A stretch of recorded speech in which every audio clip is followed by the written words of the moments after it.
Ndikulandilena balokondedwa kulingalira mawa wa lero, mawa wa pa 29 December 2021. Okondedwa, mawa wa lero tidzalingalira pa mawu a Mulungu amene apezeka pa Luka 22 ndima yake ya namba 39 mpaka na ndime ya namba 53. Mawu a Mulungu mchichewa cha lero akuti Yesu anapitanso monga mwa masiku onse ku phiri la Olivi, ndipo ophunzira wake anamutsatira iye. Atafika pamalopo iye anawawuza kuti, pempherani kuti musagwe m'mayesero. Iye anapita patsogolo pang'ono patali ngati kuponya mwala, nagwada napemphera kuti, Atate, ngati mukufuna chotsereni chikho ichi, koma tumuchite zimene mukufuna osati zimene ndikufuna ine. Mngelo ochokera kumwamba anafika namulimbikitsa, ndipo mopsinjika mtima anapemphera moona mtima, ndipo thukuta lake linali ngati madontho a magazi akugwera pansi. Iye atamaliza kupemphera ndi kubwerera kwa ophunzira wake, anawapeza atagona atafoka ndi chisoni. Iye anafunsa kuti, n'chifukwa chiyani mukugona? Dzukani ndipo pempherani kuti musagwe m'mayesero. Pamene iye ankayankhulabe, gulu la anthu linabwera, ndipo munthu wotchedwa Yudasi, mmodzi wa 12 analitsogolera. Iye anamuyandikira Yesu kuti amupsompsone, koma Yesu anamufunsa kuti, Yudasi, kodi ukupereka mwana wa munthu ndi mpsompsono? Otsatira Yesu ataona zimene zimati zichitike anati, Ambuye, kodi timenyane ndi malupanga a anthu? Ndipo mmodzi wa iwo anatema wantchito wamkulu wa nsembe nadula khutu lake lamanja. Koma Yesu anayankha kuti zisachitikenso zimenezi, ndipo iye anakhudza khutu la munthuyo ndi kumuchiritsa. Kenaka Yesu anafunsa akulu a nsembe, akulu oyang'anira nyumba ya Mulungu ndi akuluakulu ena amene anabwerawo kuti, kodi ine ndikutsogolera gulu lowukira kuti mubwere ndi malupanga ndi zibonga? Tsiku lililonse ndinali nanu m'malo a nyumba ya Mulungu, ndipo inu simunandigwire. Koma iyi ndi nthawi yanu pamene mdima ukulamulira. Ameni. Okondedwa, mwa mawu a Mulungu amene tawerengawa, tidzalingalira pamutu onena kuti, mukalephera kuzizindikira ndale za Satana, mukalephera kudziwa kuti nkhondo za uzimu timamenya motani, mukalephera kumenya nkhondo ya uzimu mu njira ya uzimu, ndithu mudzamenya nkhondoyi mwa njira ya umunthu, motero inunso mudzalakwa ndi kugonjetsedwa. Kamundimva kondedwa, mukalephera inuyo kuzindikira ndale za mdierekezi zofuna kuononga moyo wanu, zofuna kuononga tsogolo lanu, zofuna kuononga banja lanu, mukalephera kuzizindikira zimenezizi, inuyo mudzagonjetsedwa ndipo mudzalakwanso. Okondedwa, mukalephera kudziwa kuti nkhondo za uzimu timamenya motani, mudzamenya nkhondo imeneyi molakwika. Mukalephera kudziwa kuti izizi zuchokera kwa mdierekezi, ndipo mathetsedwe a vuto limeneli amakhala otere. Mukalephera kudziwa zimenezizi, ndithu mudzagwiritsa ntchito maganizo a umunthu pomenya nkhondo ya uzimu, imene kumapeto kwake mudzapezekanso inu mwakodwa ndipo mwalakwa. Mukalephera kumenya nkhondo ya uzimu mwa njira ya uzimu, ndithu mudzamenya nkhondo mwa njira ya umunthu, motero inunso mudzatsatira zimene umunthu wanu ukunena, ne idzakhala ngati kuti luzi uko mdierekezi obweretsa zake zonena kuti adaluza kale kwa Ambuye, akufuna kuti inunso muluze moyo mwanu, ne mupeza kuti nanunso mwachimwa. Ani mkatikati mwa ndima mupeza kuti inunso mwamujoyina Satana, inu mwaluza monganso mdierekezi adaluzanso. Chachititsa nchiyani kuti zifike pa mlingo umenewu? Ndi kusazindikira. Tili nawo anthu ambiri masiku ano okondedwa amene sadziwa kunena kuti mdierekezi ali ndi ndale pa moyo wawo, ndipo daily mdierekezi ali ndi mapulani ofuna kuwagwetsa. Anthu ambiri sazindikira zimenezi. Now chifukwa kuti sazindikira, amatenga zowachitikirazo ngati kuti ndi normal life, ndipo amakhala ndi maganizo awo amene angathetsere zovutazo. Now njira imene akuiganizayo, m'malo mwa kuti iwathandize, imadzawapezetsanso kuti apezeke kuti ali pansi pa ulamuliro wa mdima osati kupiriza ndi chikhristu chawo. Tili nawo anthu ambiri okondedwa amene chifukwa cha zimene zidawagwera, zimene sadazizindikire, mwaichi adatsata mulingo, adatsata njira yolakwika pofuna kuthana ndi mavuto amenewo. Atapeza amuna wawo ayamba kuyendayenda, ayamba kukhala ndi zibwezi, adapanga njira yopita kwa asing'anga yofuna kuthana ndi vuto limeneli. Ndikuyankhula pano, adadyetsa mankhwala, adadyetsa michira ya buluzi, ndi zinsinsi zolakwika zofuna kuthana ndi nkhani ya vuto lawo. Tinawo anthu ambiri masiku ano amene atapeza njerekeza akuwapanikiza kamba kosowa chuma, adamba moyo woyipa, adamba zibwezi.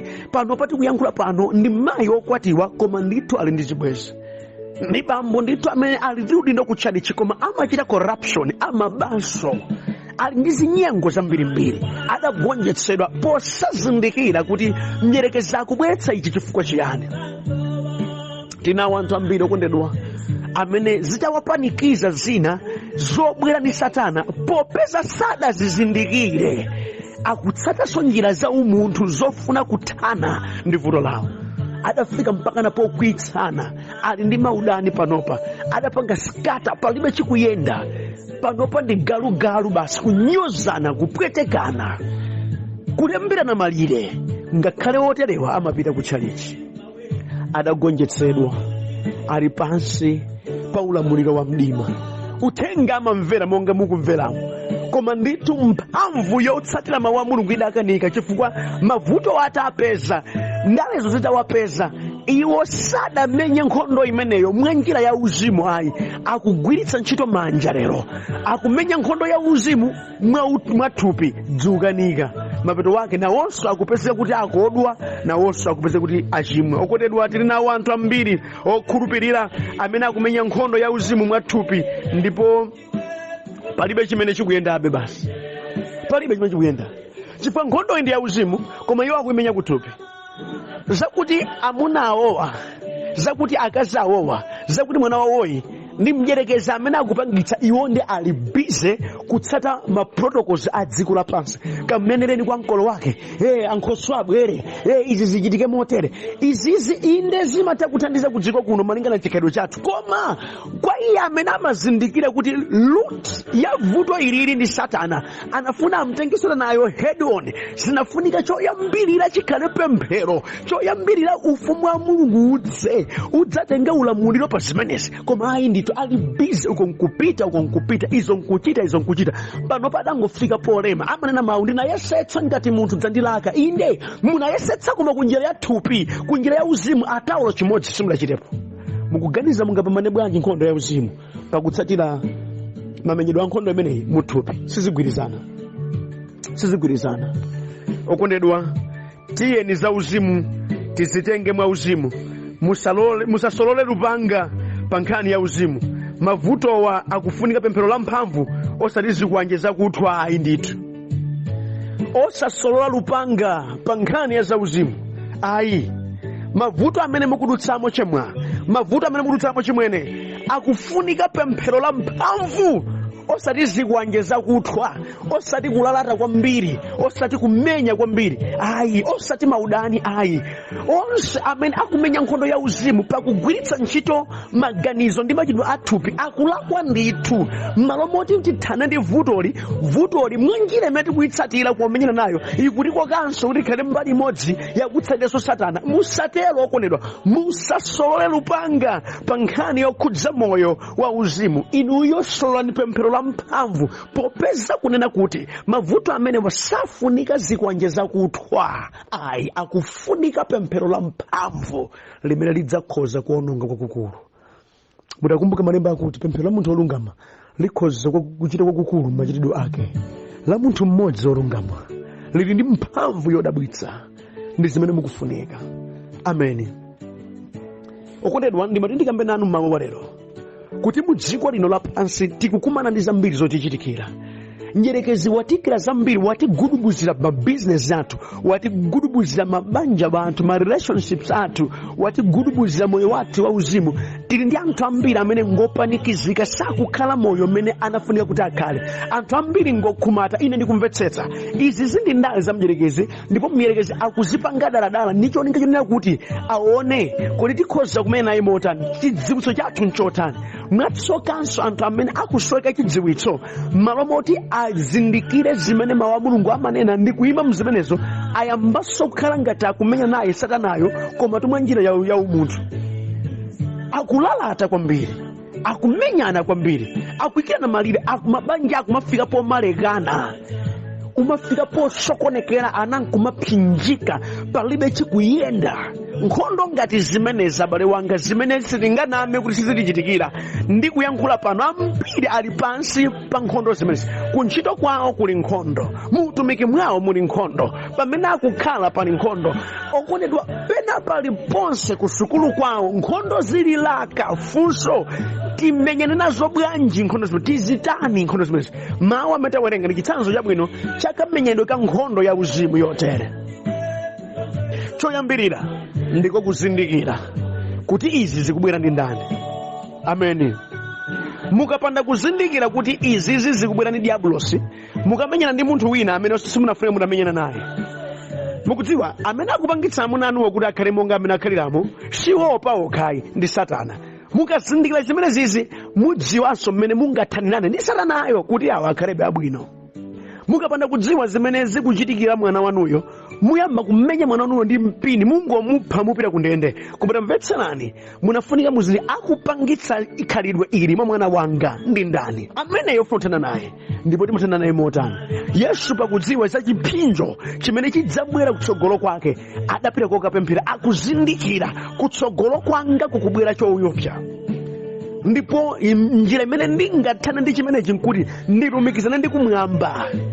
Ndipo akuwauza ophunzira wake, izi zisizikhudzane ndekha, zikhudzaso ndinuyo, tiyeni pempherani. Iye ndikusuntha pang'ono, ndikugwada pansi, ndipo malemba akuti adapemphera modzipereka ndi mtima wopsinjika ndi moona mtima, mpaka na thukuta lake kukhala magazi.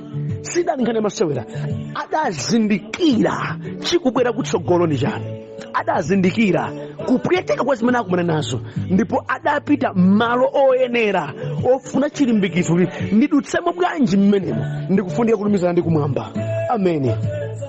Malemba kuti mngelo anabwera kudzamulimbikitsa, anali backup ya kumwamba, kugonjetsa choyipa kotere, kolumikizanabe ndi kumwamba ndi chimene chinafunika. Andi izizi ndi zimene ambiri akuzithawa, sakuzindikira kuti izizi zikundichitikirazi ndi chifukwa choti ine ndakhala chete sindikupemphera. Andi mwati muona Yesu anena mawu, inu ophunziranu pempherani kuti mungagwe nkuyesedwa. Pempherani, nanunso pempherani.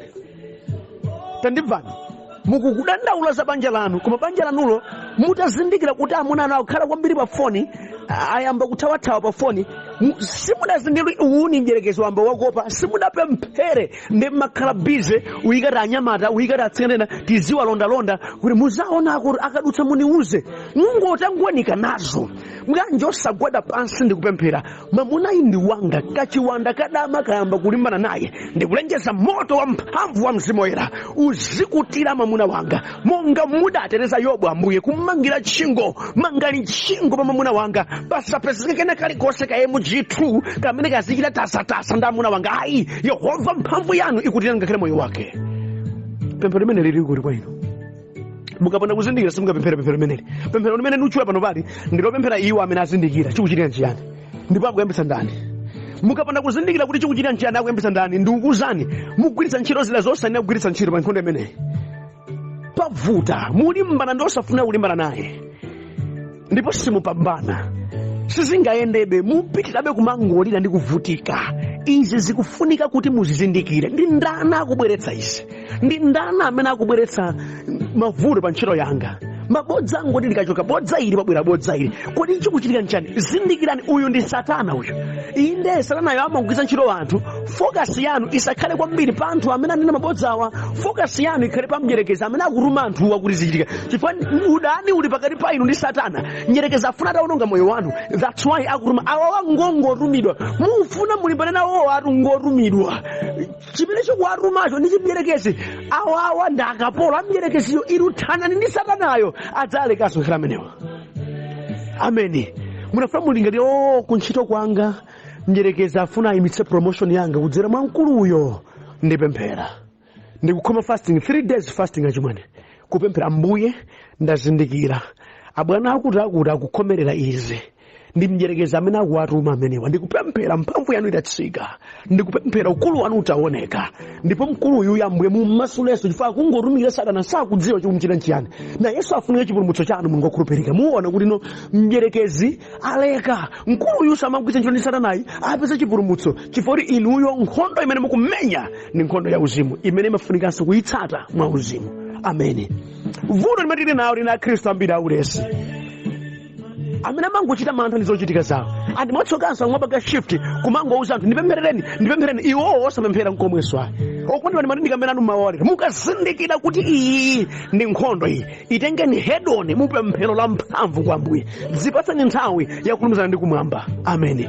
Andi kumwamba kumalowera taonani Yesu akupemphera malemba akuti ngelo anatsika kudzamulimbikitsa. That means mukatenga head on nkhondo inaliyonse kumwamba kumapanga support, kumalowerera, kumathandiza. Ngati ngelo adatsika kudzalimbikitsa Yesu ali kupemphera ndi mphamvu, inunso muli amapemphera ngelo wa Ambuye akhoza kutsika ndi kumalongosola zimene zidafa zilongosolezo iniyo nkupambana. Ndi nkhondo ya uzimu timeneyi. Tazindikirani kuti zisayende apapa chikuchitika nchiyani. Mukazindikira mudzayenaso moyenerera. Ameni. Zinafuna kuzizindikira zimenezi. Gawo number 2. Musadikire chigulu. Chitani gawo lanu. Ameni. Yesu sadikire chigulu. Ayi. Atawauza ophunzira wake. Taona na ophunzira wake a Yesu akugona. Iye pakudziwa chobwera kutsogolo sadali popeza ophunzira akugona. That means inenso ndigone ayi. Iye adapitirirabe ndi kuchita zake. Musatengere chigulu ayi. Imani ngakhale nokha. Pempherani. Pangani program yanu daily, pempherani moyo wanu wa tsiku ndi tsiku. Daily pempherani nanu. Daily pempherani banja lanu. Daily pempherani ntchito yanu. Daily pempherani dera lanu. Daily pempherani. Kuiraza ufiti Ambuye ndizipemphera 12 o'clock to 3 o'clock ndipemphera, 12 o'clock to 1 o'clock ndipemphera. Ine ndikandika nthawi yake ndipemphera. Nkhondo iyi muthane nayo ndinu Mulungu. Ameni. Zinafuna kukhala serious. Andi serious imene itu ikusowa mwa anthu ambiri. Koma inuyo pakudziwa kuti pali nkhondo musagone. Awo akugonawo mwina nkuteka atakunyitsidwa kalekale, mwina nkuteka nawonso nkhondo ngati zanu alibe. Ne musatengere musayendereza yawo inu yenderani zimeze moto umene uli padzanja upakhungu lako umaukankha weka chifukwa chowawacho chimawawa iweyo. Pempherani.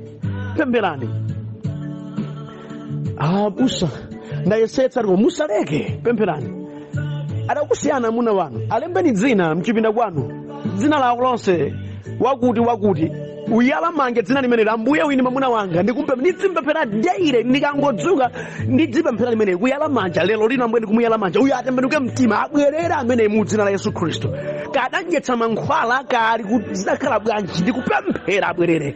Dzina la mkazi wanu lilembeni. Kani serious angaza misalasala koma kuti ndi nkhondo imene mukumenya ndikuti mukudula pamene mukupempherera kadanyetsa mankhwala dzikusungunuka. Mulungu akusungunula ndipo akubweretsanso ma senses ake moyo wake. Nzeru zake zikabwera ndikuzani abwerera. Ndiye nkhondo imene umenya. Ukati munthu wagwada pansi ukupemphera umake kuti ukumenya nkhondo zikuluzikulu ukudula machena akuluakulu. Dziwani chimenechi. Yayi kuti kakhala kuna anthu 15 gwadani pempherani. Khalani serious. Chachikulu china chake chamba kuchitika. Mupeza kuti mukamba kupemphera za serious yotere uona kuti basi nangu mbona mayi ndiwe chitsiru, mayi ndiwe oyipa kwambiri, ndiwe fit yomwe nala kwachani. Iyayi wamba kuphwanya zikulu muja ukupemphera muja ukuphwanya zikulu ukulepheretsa zikulu kumenya nkhondo zikulu. Ndi mmene timapambanira anthu zimenezi. Ndi mmene timapambanira zimenezi. Tazizindikirani Yesu mmene anagwera pansi ndi kumapemphera amapanga overcome zinthu zonse zimene zikanamulepheretsa kuti akandike kufera dziko. Adazipanga overcome pamene anapemphera kolimba. Andimati muone pemphero lopangitsa mpaka na thukulo khala magazi silamasewera iyayi. Adadzipereka serious kwambiri kudzipereka kuchokera mkati mwa mtima, kufunafuna kuti chichitikedi china chake. Passion yomweyo ndi mmene munafa mukhale nayo, ndi mmene makati kukanya zonse zolepheretsa zonse. Passion imene ikuchitika ukupemphera zolimba, umakhala kuti ukugudubuza zonse zimene njerekeza napanga seti kuti zikhale zokugonjetsa. Kama undimva kaya tandimva anokondedwa, adadzipereka yekha Yesu motere.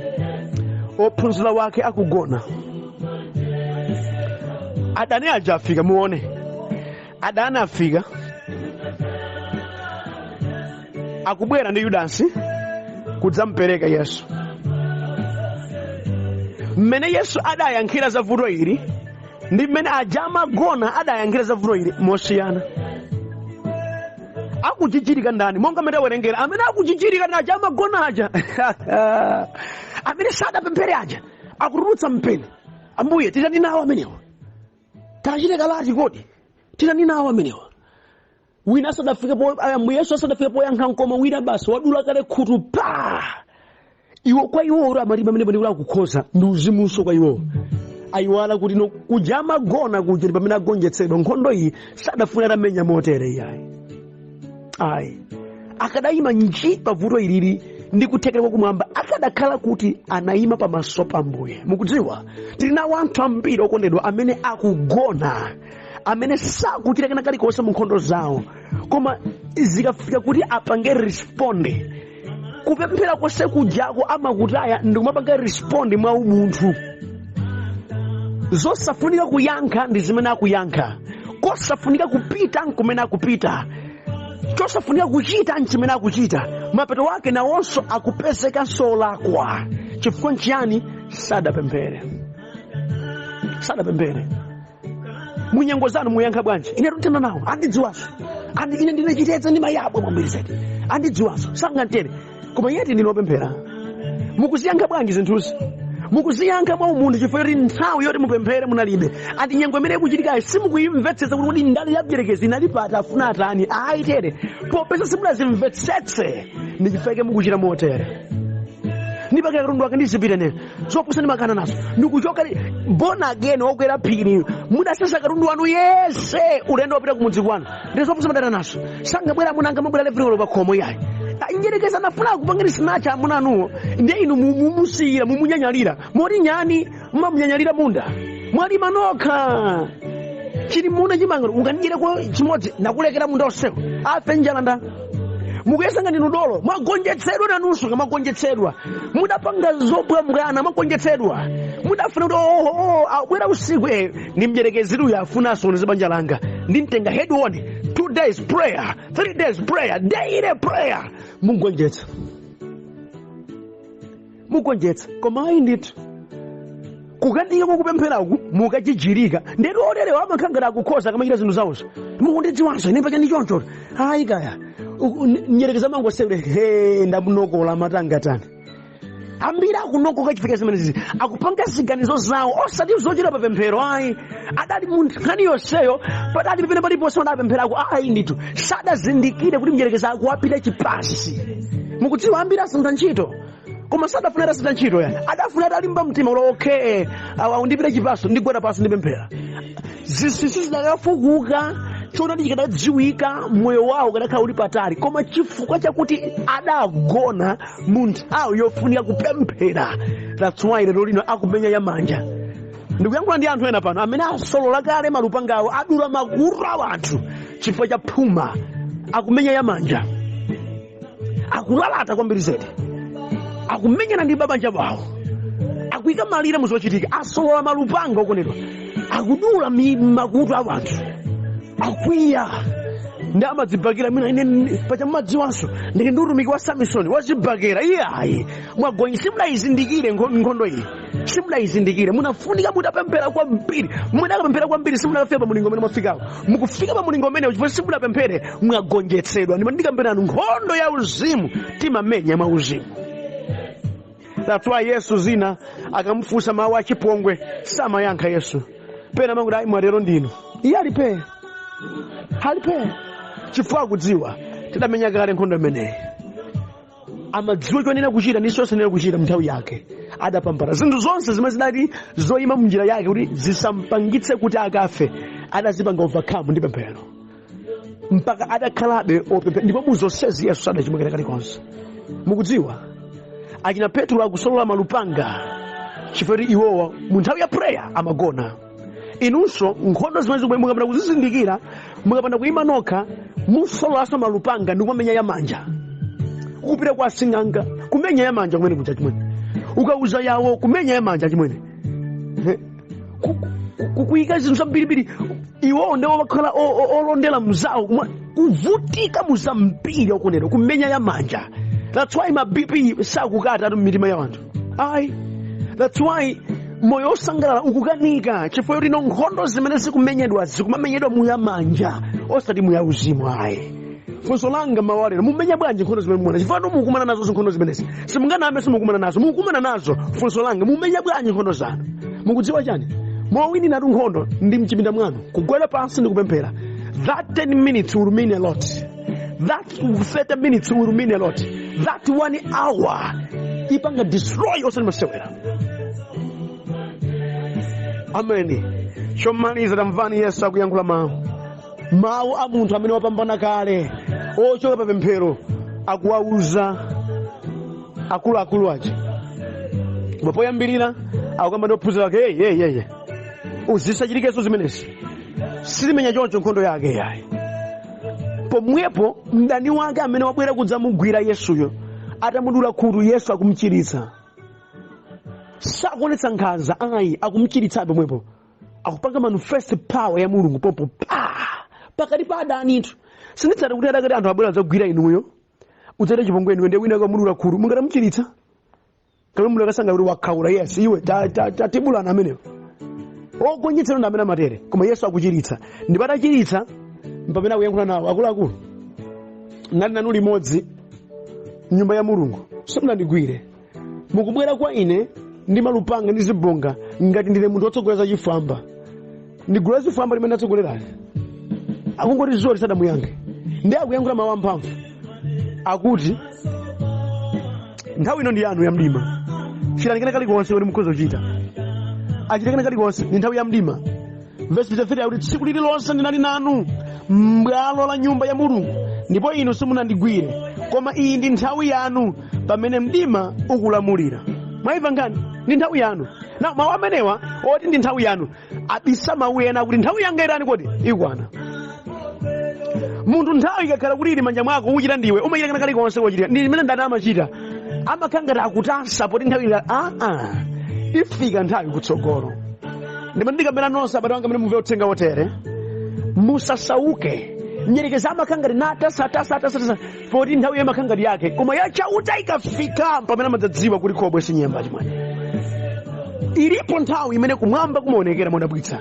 Ndipo ndikamena nonse amene mwina muzunza anthu ena panopa, mukumvetsa mbebe anthu ena, mukuzunza akazi anu, mukuzunza ana anu, mukuzunza ntchito anu, poti nthawi ndi yanu, koma ya Yehova ikati yafika mudzakhala pansi ndi kuchititsa manyazi. Chanzeru khalani pansi pa ulamuliro wa Mulungu. Ndipo nonse amene mwina muli kupsinjidwa moyo wanu, dziwani nthawi ya mdima imafika, nthawi ya Mulungunso imafika, koma mukhale pa pemphero kuti mupambane. Ndipo Yehova akhala nanu nthawi zonse. Chisomo cha Ambuye chikhale pa inu pamene mawu mukudalitsikanso ndi mawu otere. Amen.